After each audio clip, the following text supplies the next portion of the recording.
Jules Renard affirmait au début du XXe siècle « Ajoutez 2 lettres à Paris et vous obtiendrez paradis ». Pourquoi tant d'admiration? D'abord car Paris recèle des coins plus mémorables les uns que les autres. La Tour Eiffel, érigée pour l'exposition universelle de 1889 et fortement critiquée à l'époque, est aujourd'hui le monument le plus connu au monde. En haut de ces nombreux escaliers, la butte Montmartre offre aux visiteurs une vue imprenable sur Paris, car c'est le point culminant de la ville.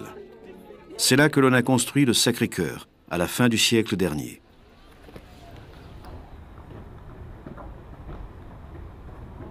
Montmartre, c'est une atmosphère d'antan, faite de peintures et de galeries, d'accordéons et de salles de spectacle et de petits restaurants typiques. Situé dans un quartier populaire, Montmartre est apprécié encore aujourd'hui par les Parisiens comme par les touristes, pour son côté décalé, comme en dehors du temps.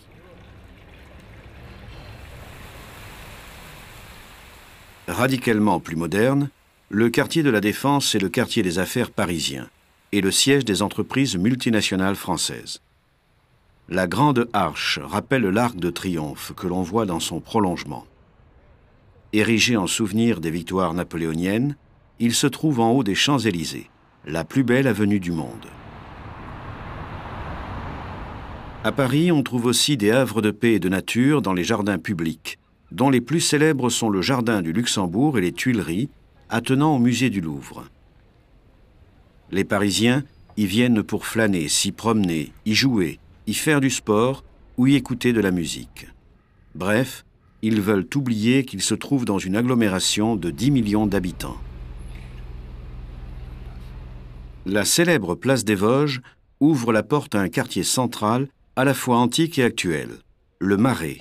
C'est là que se trouve le musée d'art moderne Pompidou, Beaubourg pour les Parisiens, qui par son architecture et ses expositions plonge Paris dans l'avant-garde artistique.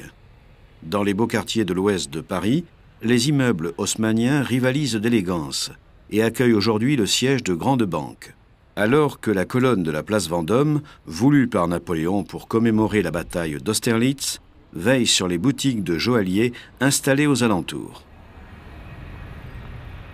Le long de la Seine, la cathédrale de Paris, Notre-Dame, est une des plus belles représentations de l'art gothique en Europe. Sa façade, haute de 69 mètres, a été récemment rénovée. Elle peut être ainsi de nouveau appréciée par les touristes du monde entier.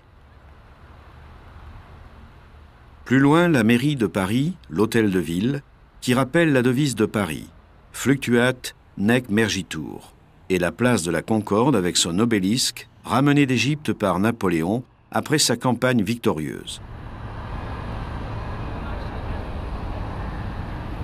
À l'extrémité de la place se trouve l'Assemblée nationale. Mais Paris, c'est aussi le quartier latin, un lieu où les idées des intellectuels, des écrivains, des artistes naissent et circulent depuis des siècles.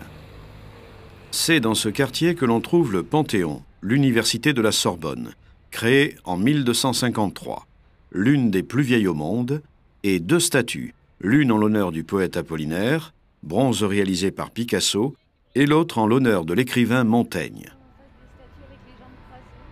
Un autre haut lieu de la création artistique est également l'Opéra Garnier, temple de la danse classique et moderne.